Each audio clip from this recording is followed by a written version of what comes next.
शिवसेना आमदार अपात्रता प्रकरणी निकालाचा मुहूर्त ठरलेला आहे। बुधवारी दुपारी 4 नंतर निकाल लागणार असल्याचं सूत्रांकडून समजतंय। सूत्रांकडून लोकशाही मराठीला ही माहिती मिळाली आहे। विधिमंडळामध्ये निकालातील शाब्दिक त्रुटी दूर करण्याचं काम सुरू आहे। निकालातील ठळक मुद्दे फक्त वाचले जाणार आहेत। सविस्तर निकालाची प्रत नंतर दोन्ही गटांना दिली जाणार आहे। महत्त्वाची बातमी आपण पाहतोय। बुधवारी दुपारी 4 वाजता निकालाचं वाचन होईल अशी सूत्रांकडून माहिती मिळालेली आहे। बुधवारी दुपारी 4 नंतर निकाल लागणार आहे असं सूत्रांकडून समजतंय। शाब्दिक त्रुटी दूर करण्याचं काम सुरू आहे। निकालातील ठळक मुद्दे फक्त वाचले जाणार आहेत। त्यानंतर सविस्तर निकालाची प्रत दोन्ही गटांना दिली जाणार आहे।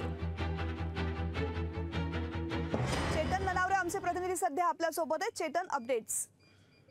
निश्चितच तृप्ती, ज्याचं संपूर्ण महाराष्ट्र ज्याच्याकडे लक्ष आहे असा शिवसेनेच्या आमदारांच्या अपात्रतेचा निकाल जो आहे तो परवा आता लागणार आहे अशी माहिती सूत्रांकडून मिळते। दुपारी 4 नंतर विधिमंडळातील जे मध्यवर्ती सभागृह आहे या सभागृहामध्ये या निकालाचं वाचन विधानसभा अध्यक्ष राहुल नार्वेकर करतील अशी माहिती समोर येते। दोन्ही गटाच्या वकील असतील आणि नेते असतील त्यांच्या समोर हे वाचन केलं जाईल।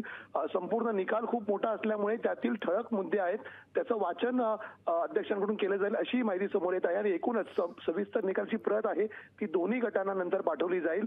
सर्वाधिक महत्त्वाची माहिती म्हणजे आता सध्या जी घडामोडी चालू आहे विधिमंडळामध्ये निकाल जो लेखन झालेला आहे त्याच्यामधील शाब्दिक त्रुटी दूर केल्या जात आहेत। एक अशी ही बातमी समोर येत होती की हा निकाल आहे तो कुठेतरी रेफर करण्यासाठी दिल्लीला पाठवण्यात आला आहे, मात्र अशी कुठलीही निकालाची प्रत दिल्लीला किंवा कुठल्याही कायदेतज्ञाकडे पाठवलं नसल्याचंही विधिमंडळ सूत्रांनी स्पष्ट केलेलं आहे।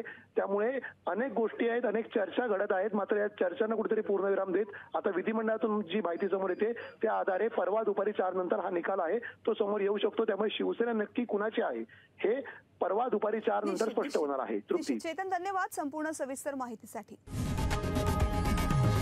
लोकशाही मराठी ऐका, पहा, जागरूक रहा।